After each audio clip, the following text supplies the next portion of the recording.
Toi qui ne peux déposer candidature naie. Naebi ke mokili moka mobimba Kinshasa ezaki vêtu en blanc. Batu nyonso balataki pembe pembe. Couleur ya pembe et dominaki Kinshasa mobimba. Or ces derniers temps, tomonaki couleur ya jaune nde dominaki Kinshasa. Mais mukolo wana pembe et dominaki Kinshasa mobimba. Bolakisaki combien vous portez à cœur notre président Félix Tshisekedi. Encore une fois, Bobé Télé Maboko Makasi.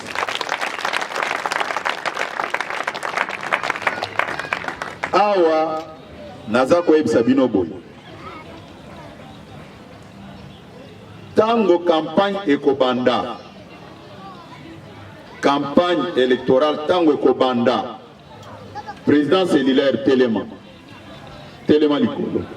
Botelema, comité nyonso botelema. Bozana musala munene. Musala munene oboko sala pona ko sauver Congo mobimba. Charge ya Congo ezana maboko na bino. Pona kisenso ao. Babiro nyonso ya vote. Il faut au moins dans chaque bureau ndenge balobaka des témoins bazala na kati bade mususu équipe musu eza libanda mutaya kokosa bino awa teke soki bo votenga na kotongela bino nzela soki bo votenga na kotongela bino biloko boye boye eza lukuta député azana mbongo akosala ba biloko wana te. Et ça pour relever le pouvoir, il y a un gouvernement responsable où est-ce que la mise en place. Yango, tant que la campagne, bomoni batouana baye la kabino awa, ceux qui bake libela bazonga kate. Pona nini bazonga kate? Po ayebike na kende ki kosomba bango na mbongo na sombeli bango tricot, na pesi bango masanga, abu bia. Au retour, c'est vraiment inacceptable. Bino boko ya na buzoba wana te. Toyokani? Toyokani? Soki ezala kapona makambo etali mbongo. Tango papa Tshisekedi akufi, biso tolingaki to trahir komba na ye. Tondimaki yango te. Mbongo etambolaki yango bomonaki bachibala na bato nyonso bakapika ekipe mbasani ni bakei. Mais biso tolobaki que nous allons défendre la mémoire d'Etienne Tshisekedi tina suka pona kolongola peuple congolais na boumbu. Yango naza koyebisa bino boye. Mutu aya kokosa bino te. Oh naza na projet des sociétés, mes chers frères, mes chères sœurs, combattantes et combattants. Ce qui est à la capone par projet de société, Joseph Kabila a entouré par des éminents professeurs. Bakosa la projet Moko Kitoko. Ce qui manque, c'est la volonté politique dans tout ça. IDPS viva! IDPS viva! Yo, il faut Olingananu, Congo, Nabana Congo. Toyokani? Toyokani? Papa Tshisekedi, Alingaki Congo, Naba Congolais. Yango Bomonaki, Aboyaki Mbongo. Aboyaki Biloko Nyonso, Pona yo, Pona Ngai. Yango pe, Mokonzi Nabiso, Oto Ponaki na Congrès, Félix Tshisekedi, Maboko Pembe, Azuizela kaka moko. Toyokani? Toyokani? Atikala kokendete, toutes mes excuses, bon vanda bino ba responsable à Céline. Yango, boyoka kanungu, oh non, Félix Tshisekedi aza ko négocier. Pour pas comme c'est premier ministre, Eza Biloko ya Lukuta. Toyokani? Eza Biloko ya Lukuta. Ce qui est à la capona primature, mbele dialogue ya Senko ekota te toyokani naza koyebisa bino boye président Tshisekedi azaki mutu ya nzambe yango bomonaki avant liwana ye atikelaki biso secrétaire général ya mayele oyo alingaki kotrahir komba na ye te bobetele mpe maboko makasi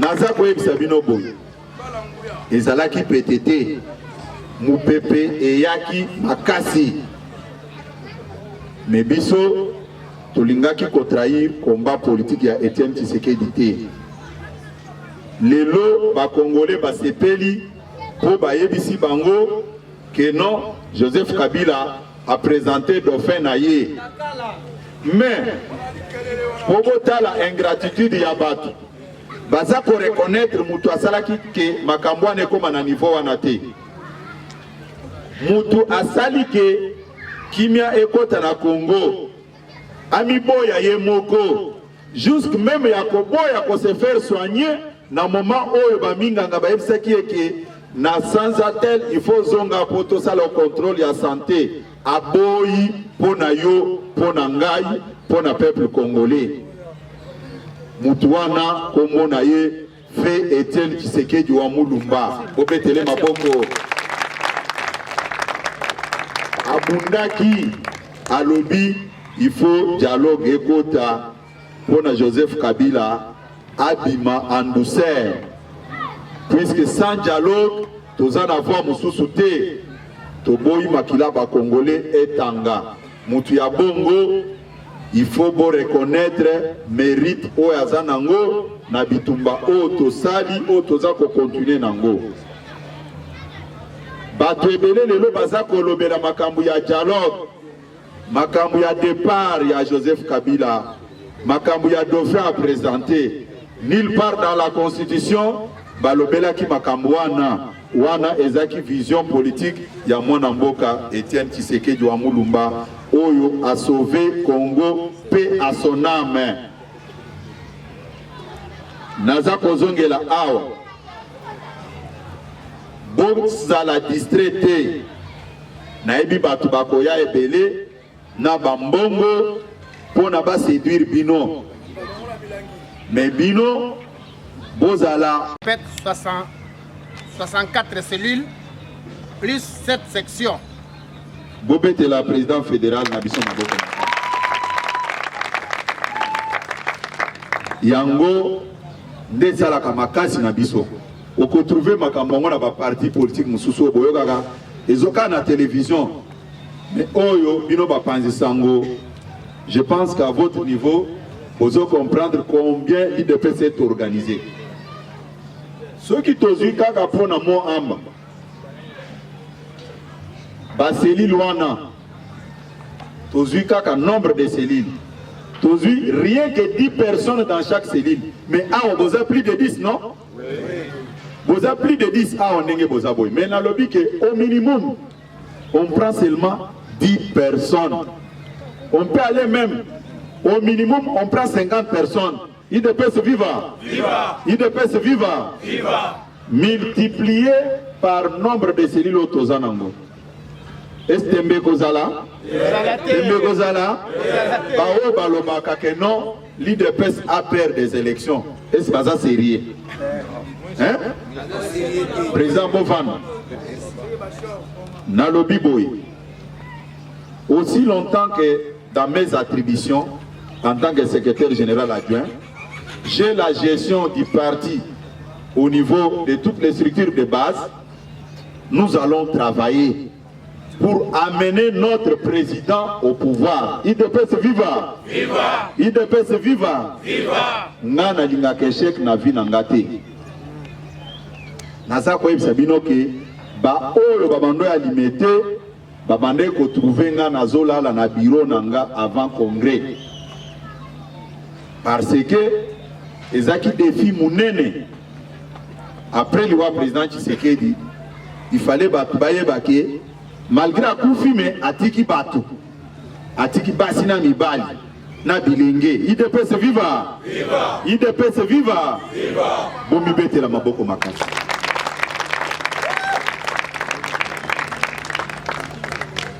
Tolobi makambo ya politique oyo ya mboka na biso. Me bino ba mama. Bobo sana moninga na bino te. Oyo banda papa akufa azolala na mabele. Mama Marthe Tshisekedi. O baza kopekisa aya kokunda mobali na ye. Bato bazoka mboka oyo. Basepeli kobundisa nzoto o ezanga pema. Basepeli konyokola veuve. Est-ce que babundisa ka veuve? Banyokola ka veuve. Bible lobi ke o nyoso ko nyokola veuve kanda nzambe kozala na mutu na ye. Lelo naza ko ebisa bino boy. Et naza ko s'adresser na batu o bazoka mboka oyo. Tango ba service na bango bakolanda matinée politique oyo na cellule de Kisenso ba informer mokonzi na bango ke makambo oyo oza kosala eza yango te. Mokili mobimba baza kotala biso batikala kobomba nzoto ya mowe na malili mbula mobimba na basanza mitanu te. Etikala kosala mate na mokili oyo ya batu. Nzoto ya Etienne Tshisekedi bagarde yango ti lelo. Or Biblie elobi boye. L'homme est tiré de la poussière, il retournera à la poussière. Est-ce que lelo passage biblique wana bakoki ko appliquango sur la personne de Tshisekedi? Or c'est grâce à Etienne Tshisekedi oyo dialogue ekotaki lelo semblant de paix ayé pona Joseph Kabila a se représenter pour la 3e fois té. Mais lelo basepeli ko garder nzoto na ye ko pekisa nzoto na ye ezonga na mabele ya bakoko na ye. C'est inacceptable tokoki kondimelo ko wana te. Bino ba mama bokanisa moninga na bino mwasi. Makambo eza koleka. Batu nyonso wana bazana basi na bango. Mama Marthe babanda ko benga ye Madame Tshisekedi. Mais lelo bazo benga veuve Tshisekedi. C'est la même chose pe et comme la bango pe basi na bango ba ko benga bango ba veuve. IDPS viva! Viva! IDPS viva! Viva! IDPS viva! Viva! Viva! Nakoki kosilisa na binote sa kenaloba likambo wana. Tosololaki na bato bazoka mboka. Bayebisaki biso te. Bokoki kokunda bino moko te Etienne Tshisekedi il faut bo associer biso. Tokendeki na bango na mois d'avril na hôtel Kin Plaza na Gombe. To signaki communiqué conjoint na bango toyokani ke na mois de mai oyo to banda masolo to tia commission en place oyo ko préparer rapatriement accord ya papa Tshisekedi. To komi na mois de mai tokutani na ministère de l'Intérieur na pesi bango liste ya ba délégué depuis le 26 mai au banonsaki à la face du monde que kore kozanga awa avant le 30 juin ti lelo silence radio to sali o tolinga ko sala na bango lokola bazana schéma na bango batikala ko sepelate ke nzoto ya papa Tshisekedi ezonga yango na kosenga binoboyi tozali susu na temps ya kobondela mutu te soki maponomi esalemi nango bo voter mokonzi na biso oyo batu nyonso oyo bakozala comme des candidats députés ya IDPS bo voter bango pona mokonzi na biso Félix Tshisekedi akamba mboka oyo abongisa rapatriement ya président Tshisekedi. Toyokani malam? Toyokani? Tosalimanso o bato basalaka. Ils nous ont trouvés comme des imbéciles, comme des gens sans intelligence. Ça ne sert à rien encore. Ya koyebisa bango makambo ya rapatriement nzoto ya président Tshisekedi. Biso toko s'organiser na ndenge na biso pona nzoto ya papa Tshisekedi ezonga awa. Mutu akosa bino te ke problème eza côté na biso. Toyokani malamu? Toyokani? Likambo mosusu eza boye. Bayebisaka bino mingi na bato batravaka pona compte ya pouvoir ke UDPS akende ko négocier na régime oyo po bapesa bango primature. Naza koyebisa bino ke eza biloko ya lokuta totikala ko négocier eloko moko te. Na 2015 président Tshisekedi tango abandi makambo ya dialogue baye kondima na retard asalaka plan de sortie, fait de route, plan de sortie de crise. Ko bato lopoto babengaka to vulgarisaka fait de route wana na ba section nyonso ba selili nyonso. Eza boyete? Est-ce que loko ba kosala ya trahison contre le peuple ba ko vulgariser ngo lisusu devant la presse? To sala makambo wana. Tango to constater que bandeko bazaki na makanisa mabe président Tshisekedi d'abord pour une petite précision. Ceux qui boyokaki que tozalaki na bango na Italie pe na Espagne, c'était juste cadre toponaki puisque mokonzi azaki na poto pour des raisons de santé. Ça n'avait rien à voir avec la trahison ndenge bato musu bazo ke no négocier na régime oyo butu. Ceux qui tozalaka ke to négocier na bango na butu. Pona nini baza ko empêcher biso nzoto ya papa Tshisekedi ezongo? Est-ce que ça solo? Hein? Soki nana zoyo kana na fédération à moi mbate bakambi ya fédération anate. Est-ce que bakoki ko bongisa koya nanga lelo na cellule oyo? Hein? Mais comment expliquer bazoko sabatu que non IDPS va négocier à butu na pouvoir? Même IDPS zoto amokonzi na ye eza bloqué kuna na poto bazo trouver solution na ngote. Est-ce que ça solo? Eza solo? Méfiez-vous de tous ces menteurs là. L'IDPS n'a jamais négocié quoi que ce soit. Toyokani? Toyokani malam? Nakanisi tokosala matinée moko munene na siège otoko présenter bino ba candidat nyonso ya 4 circonscriptions ya ville ya Kinshasa. Et même gymnastique na kosala ngo pe na ba province na ba collègue nanga mosusu. Puis cette fois-ci biso moko toza ba chargé ya campagne ya ba membre nyonso ya IDPS. Toyokani malamu? Toyokani? Likambo mosusu bakosa bino te, ba dresser bino contre président na biso te, secrétaire général na biso te. Bayebisi bino que non, ba candidat o ba retenir eza o baza ponaki te. IDPS viva! Eza biloko ya lokuta. Toza parti de masse. Président fédéral à Lobiawa, fédération à Moamba, Bazana, cette section. Les aboyés. Nous avons 64 cellules. Voilà. Tous ont même 50 cellules au minimum. Mais fédération à Moamba, ils ont 11 sièges pour la députation nationale. IDPS viva. Admettons que Balobi, chaque cellule appelle ça 2 personnes.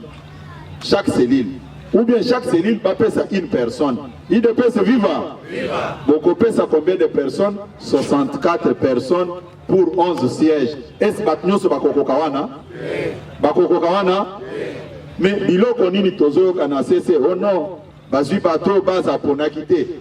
Est-ce que cellule est une structure de base? cellule les andés base pesa des cellules. Vous avez été. Est-ce que tant que vous avez la calcul on a 64 cellules, 64 personnes sur 11 sièges. Est-ce que Kosimba, ceux qui ont moni mutu, alors que ono, ceux qui n'ont pas kenga pour barreter qui candidature n'angate, te azaki wazo voyageur, ou à kota ki na kati na biso, tango na ye koki asalini,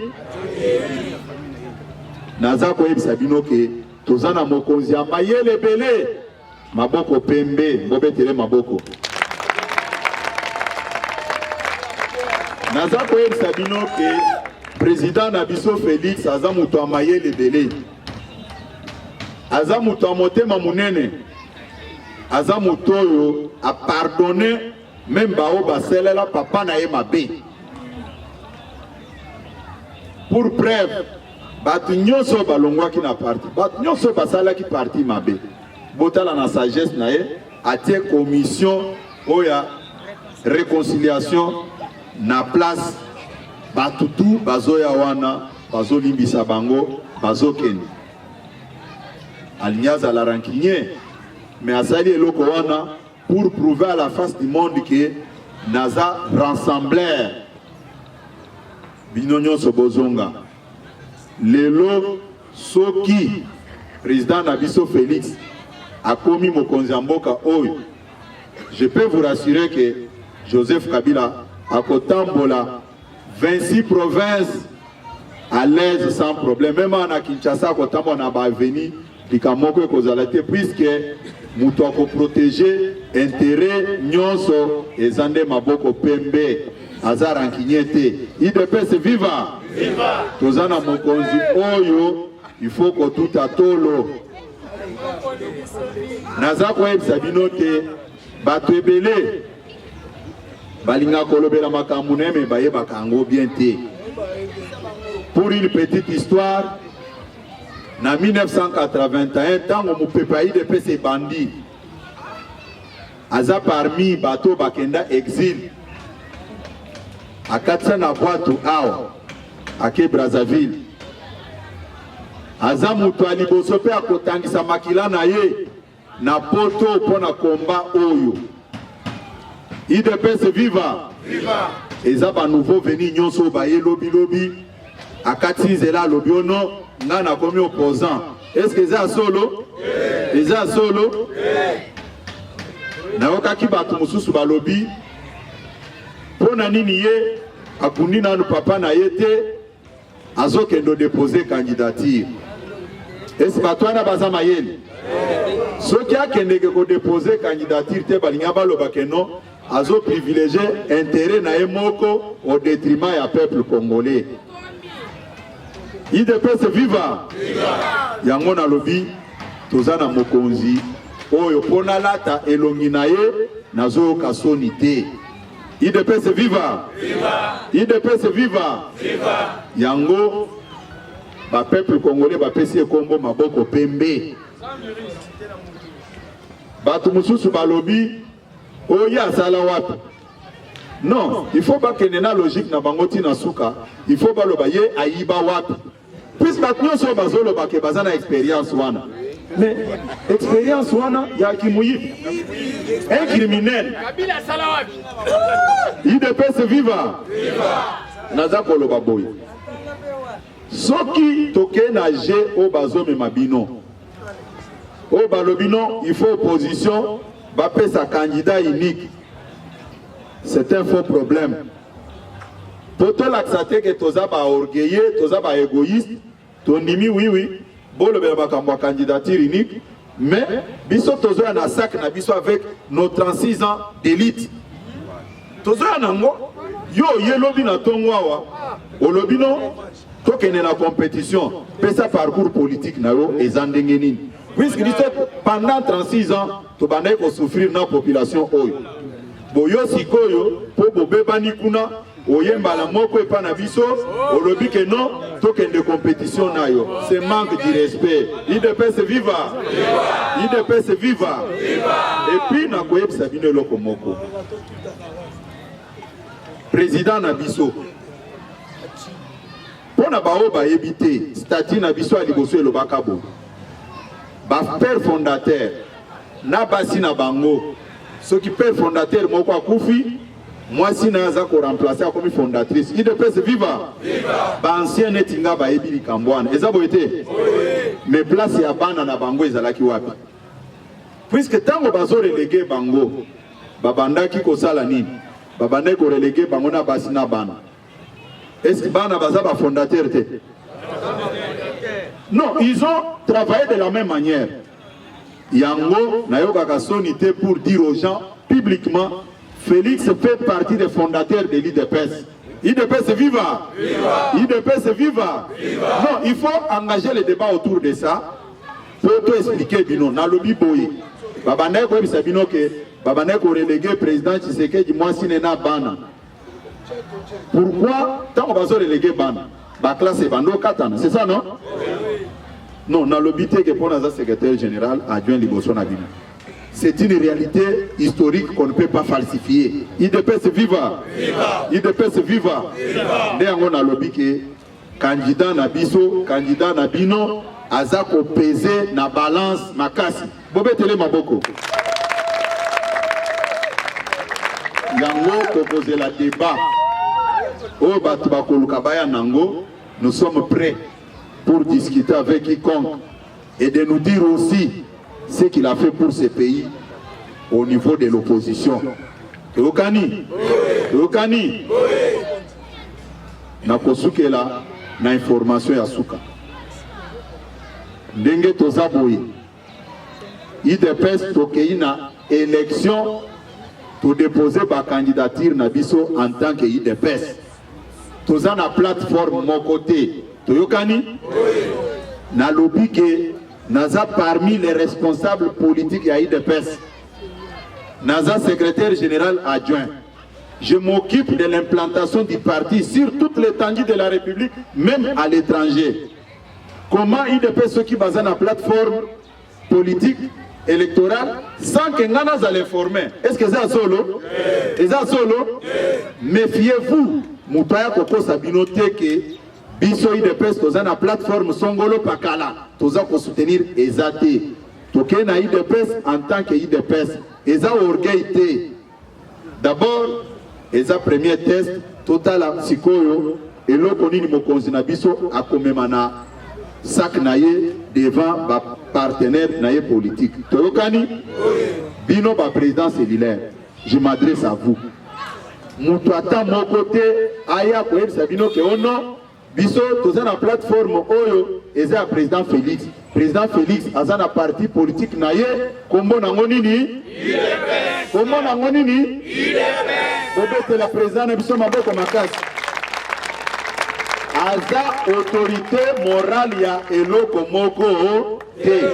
Président cellulaire, président sectionnaire, président fédéral o biso tokokutana batu ya bongo. En tout cas, à cause de la sanctionner pour la haute trahison, à trahir le président Nabiso. Toyokani?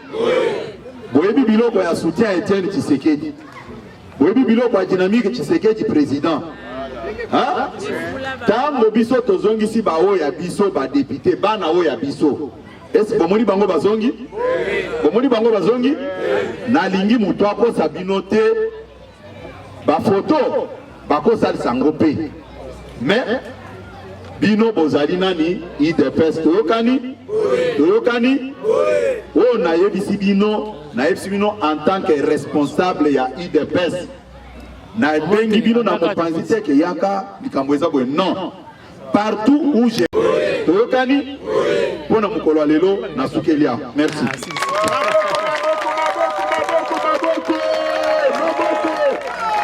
IDPS viva!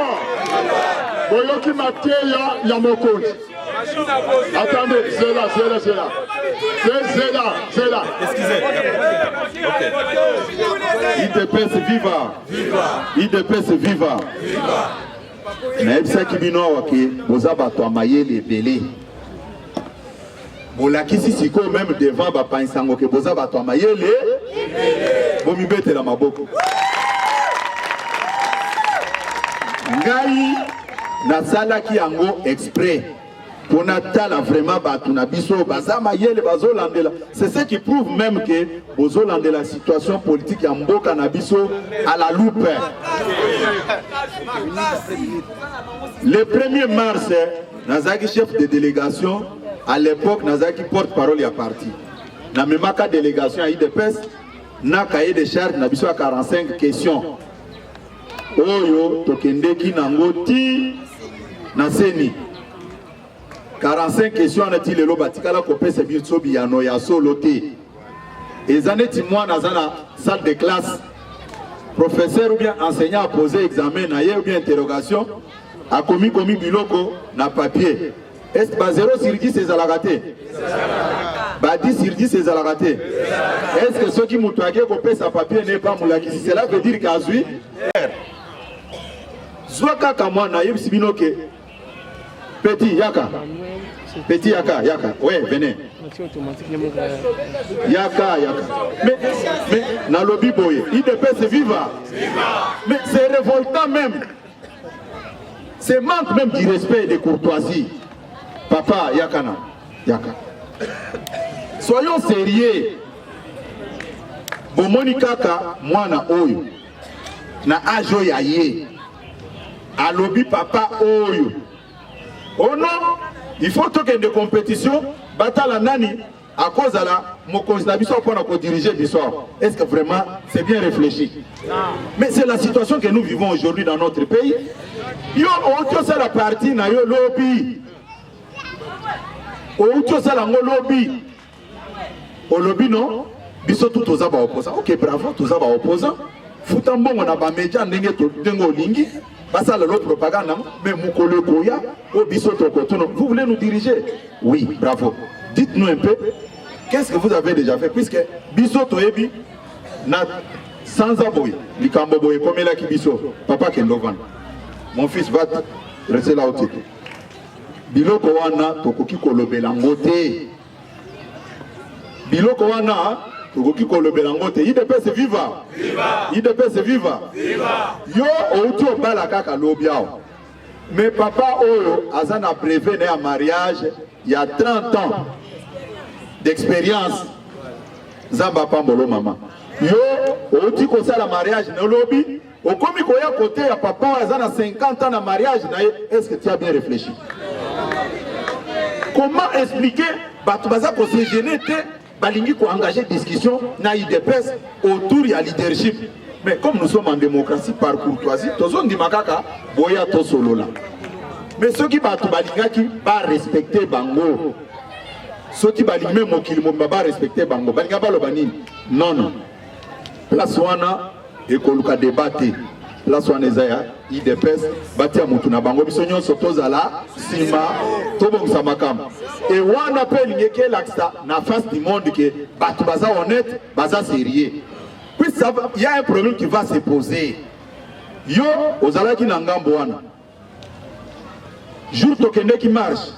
Tango babeta kinga batenga na kasho, bazokisinga kinga bapota. Tu étais encore avec Joseph Kabila. Mais ceux qui m'ont relé le konimi, ils sont évité. Au kati oyenga mon abiso. Subitement au lobby, non, il faut si on a dirigé Bino. Ata Bino Moko. Hein? Mais c'est ça le problème, puisque les gens n'arrivent pas à intérioriser cette affaire. Baza Koloba, non, IDPS viva. Non, opposition, il faut appeler sa candidat Moko. C'est pratiquement impossible. Opposition plurielle, mais la vraie opposition, il faut pas y banani babanda masolo oyo. C'est la moindre des choses. Nous sommes là pour respecter tout un chacun. Mais quand vous nous amenez maintenant dans un débat stérile pour nous énerver davantage, puisque nous ne pouvons pas accepter ça. Non, et ça babiloko oyo, même les enfants de maternelle, réfléchir. Nous avons du respect envers tout le monde. L'union fait la force. Mais autour, il y a leadership, il y a opposition. En tout cas, ceux qui veulent évoluer ensemble, vous épargnez Bissona na Eloko wana.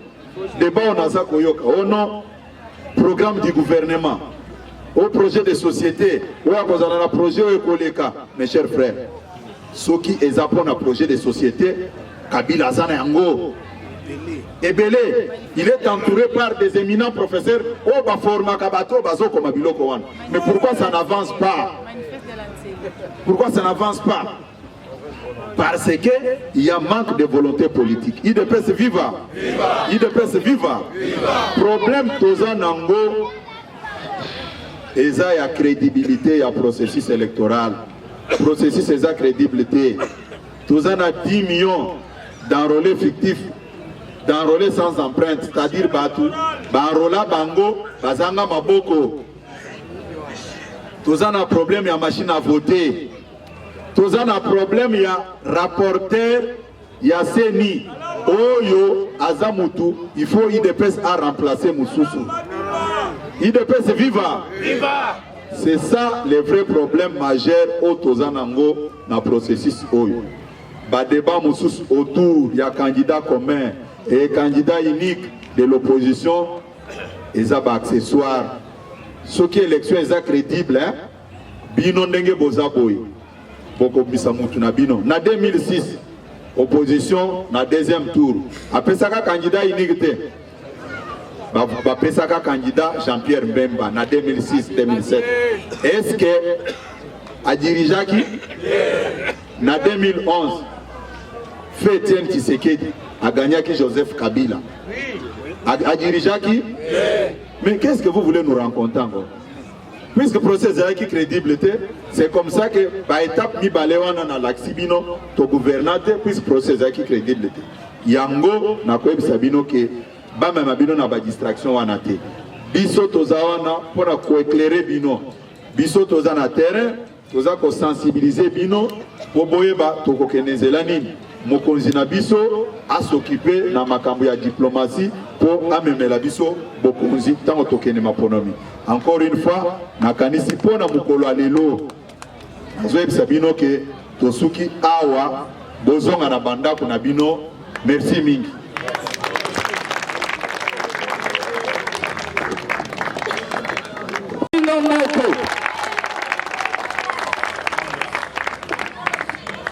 Bana ya banga moyo viva! Viva! Bana banga moyo viva! Viva! Lelo toyeli bino moko ya bana ya Etienne Tshisekedi. Kombo na ye nani? Kombo na ye nani? Kombo na ye Augustin Kabuya. Bino nyonso Augustin Kabuya.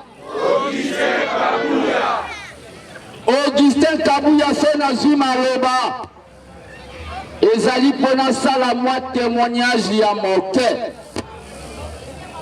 na tango basami badi banga ba Bruno Tibala batoyo Kabila zwaki na mpata Augustin Kabuya soka lingaki bino te. Mais boyoka eka kenda po koma ministre à salité. Eza boyete. Augustin Kabuya amonaki ke Tshisekedi atikela ye UDPS elongo na Jean-Marc Kaboun na président na biso Félix Tshisekedi. Augustin Kabuya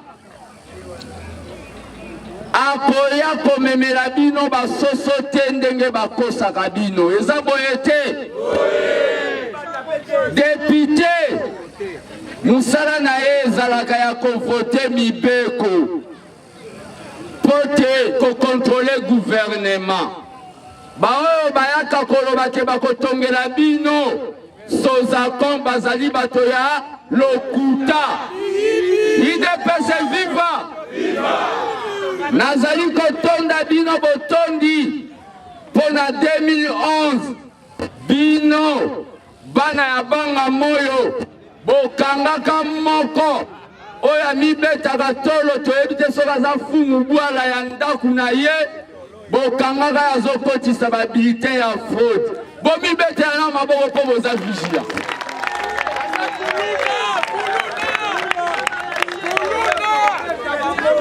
Vigilance bosalaki na dangaka mutu wana mbalo bo multiplier yango par 100, c'est-à-dire papa, maman, jeune ndenge mokonzi auti koloba bokozala ba témoin ya UDPS.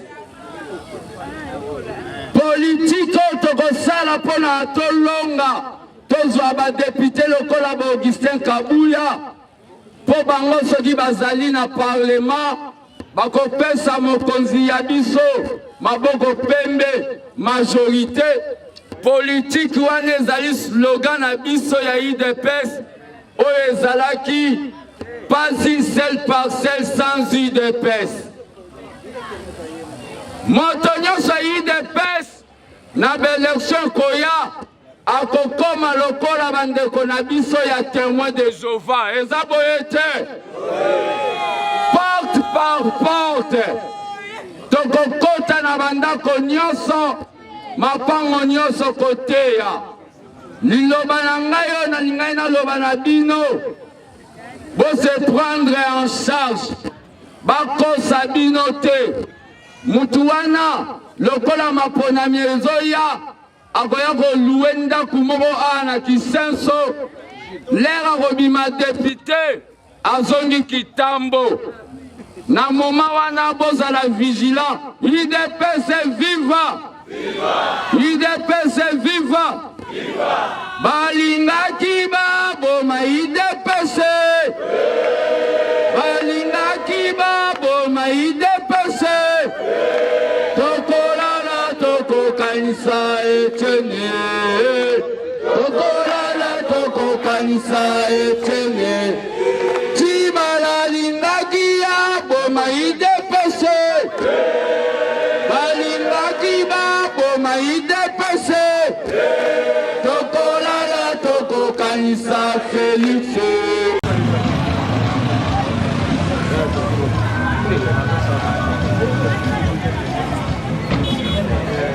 Fils Mukoko. Ouais. Awa na Kisenso UDPS yoko sala nini?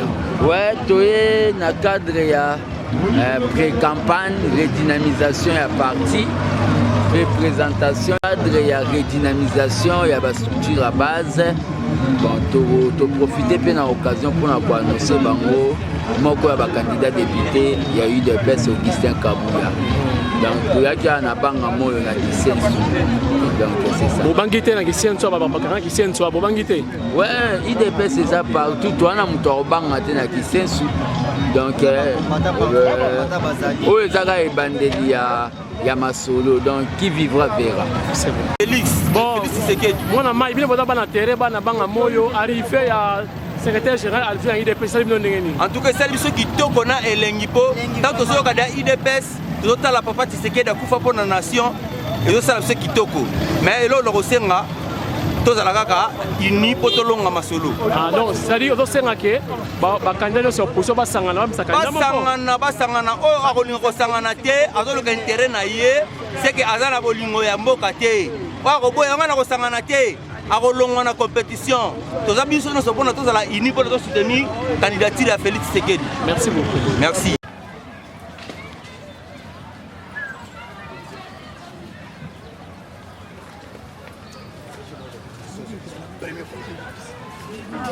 Oui. Moi je suis en Gomba.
Bal